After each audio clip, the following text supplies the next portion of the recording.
Hi guys, in this video as per on my screen my merchant center has suspended. I was surprised to receive an email from Google stating that my merchant has been suspended as it violates some of the policies. Account suspended due to insufficient contact information. Let me show you how I dealt with it. Here's a couple of changes I made like updating email phone number in footer menu and as well as an update on contact us page on Shopify store.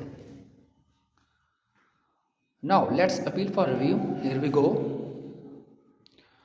After 2 days, the Google technical team responds to me with the good news. My account has removed restrictions. In this video description, I have mentioned 2 videos about Google suspension reasons and how to fix it. So please have a time to watch this at least one time.